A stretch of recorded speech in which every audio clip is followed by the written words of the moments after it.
Okay, this was another peak issue when it comes to entertainment. Truly epic. Every page of this issue was very good in my opinion. Excellent even.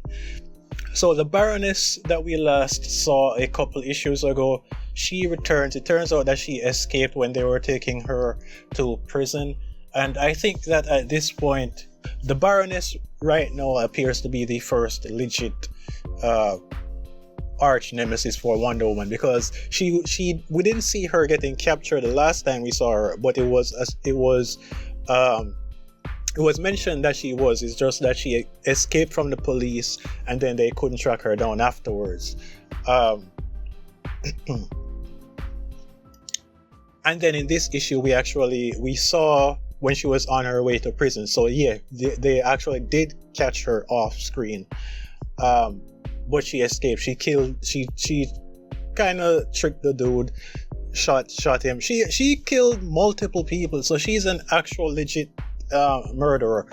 And she still has slaves apparently, because she tested out some invisible mechanism, a bed sorta, that can turn things invisible if you connect cables from the invisible ray to whatever else.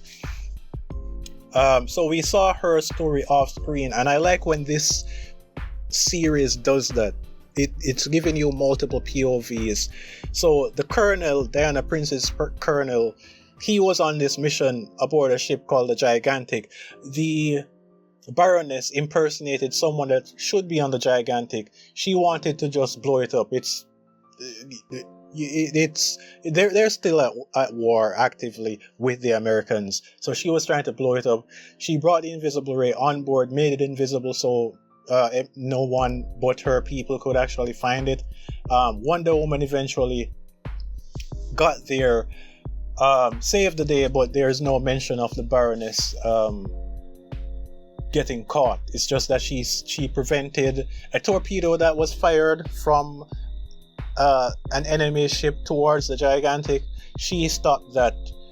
She got there by flying in the invisible plane with Steve, and Steve narrowly escaped an explosion in his office that was planted earlier in the issue as well by the Baroness. And another thing that is really important to note, this shows the return of Wonder Woman to Paradise Island. She made it back there. She was summoned back there by her mom due to the advice of the goddesses, and she was told that she can't stay. So yeah, she can actually return.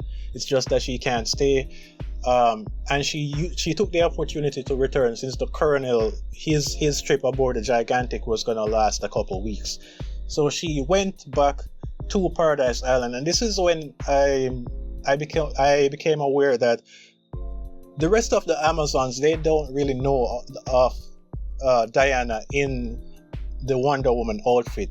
That was given to her in secret apparently, and they also didn't know that she was the one in the mask. I'm not sure how they didn't piece that together. Because when she entered a competition here, when they were riding kangaroos and trying to lasso fellow Amazons, that's the point of the whole competition, she put on the mask. No, and Marla, she and Marla became the finalists once again, and she eventually won, just like before. But Marla was saying, "Masked Warrior, I am going to one-up you this time." Marla would have actually won this time, because she actually got her own Diana first. It's just that Diana is super strong, so she broke free and then lassoed Marla. But Marla was calling her Masked Warrior, Masked Amazon, whatever. She wasn't calling her the princess. So that is kind of a nitpicky thing. Like, no one was able to piece together, like, hey, the Masked Warrior that won, she is gone, but we're not seeing the princess anymore for a while. It's kind of weird that they didn't piece that together.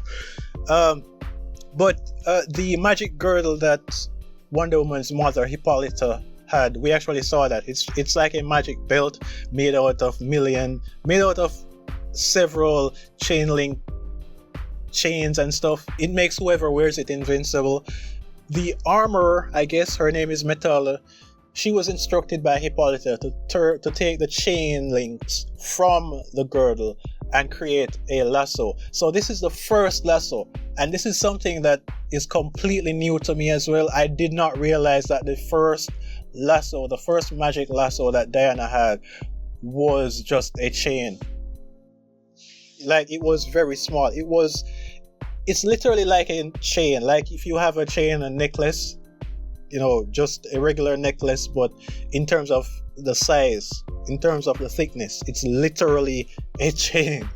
And whoever she ropes will do as she says. So I don't think that this is the lasso of truth exactly, or maybe the lasso of truth will later come from this concept, because this is more of whoever she lassos has to do what she says.